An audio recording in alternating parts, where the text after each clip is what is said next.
చెప్పండి. ఎవరున్నారు? ఎవరు లేరుగా.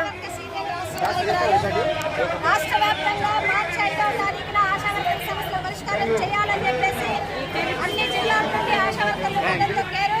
ఈ సందర్భంగా రాష్ట్ర ప్రభుత్వానికి ఒకటే చర్చించుకుందాం. ఆశా వర్కర్లు అడుగుతున్నవి గొంతెమ్మ కోరికలు కాదు, న్యాయమైనవి, పరిష్కారం చేయడానికి వీలైనవి అని చెప్పేసి మేము ప్రభుత్వానికి చెప్పదలుచుకున్నాం.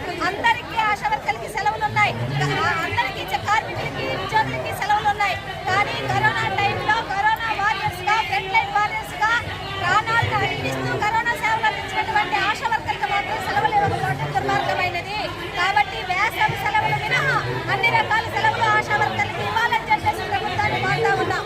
అంతేకాదు ఆశా వర్కర్లకి టీవీ పేషెంట్లు చూసేది ఆశా వర్కర్లు లెప్రసీ, ఎయిడ్స్, కిడ్నీ, క్యాన్సర్, మొత్తం పుష్టి వ్యాధి సంబంధించినటువంటి అన్ని వ్యాధులకి ఆ రోజు ఈ ఆశా వర్కర్లు సర్వీస్ అందిస్తూ వాళ్ళు కూడా టీబీకి బలవుతున్నటువంటి వాళ్ళు కూడా ఆశా వర్కర్లు ఉన్నారు. కాబట్టి ఈ రోజున మాతా శిశు సంరక్షణలో బ్యాక్బోన్గా ఉన్న ఎన్హెచ్ఎంకి స్కీమ్ కి కీలక పాత్ర పోషిస్తున్న ఆశా వర్కర్లకి వేతనాలు పెంచాలని చెప్పేసి ప్రభుత్వాన్ని డిమాండ్ చేస్తా ఉన్నాం. అలాగే ఒంటి మీద కట్టుకునేటువంటి యూనిఫామ్ కూడా నాశనంగా అందిస్తున్నారు. కలిగిపోయింది చిరిగిపోయి ఇస్తా ఉన్నారు. ఇది మంచి పద్ధతి కాదు. నాణ్యమైన యూనిఫామ్ ఇవ్వాలి, అలాగే ఫోన్లు నాణ్యమైనవి ఇవ్వాలని చెప్పేసి చెప్తా ఉన్నా. అలాగే ఆశా వర్కర్లకు సంబంధించి ఏ డిమాండ్లు అయితే ఈ రోజున పెట్టారో ఆ పెట్టిన డిమాండ్లన్నీ పరిష్కారం చేసే దిశగా ప్రభుత్వం చర్యలు చేపట్టాలి.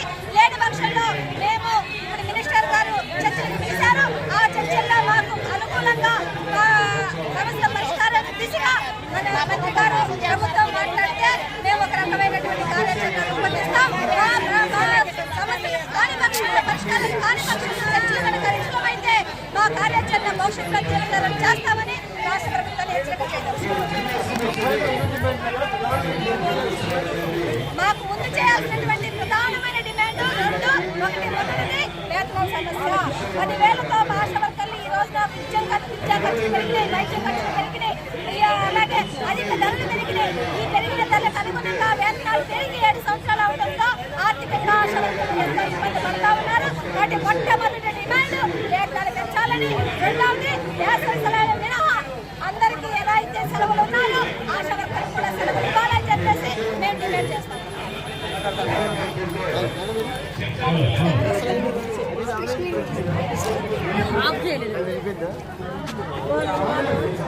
నంబర్ పోయిందా?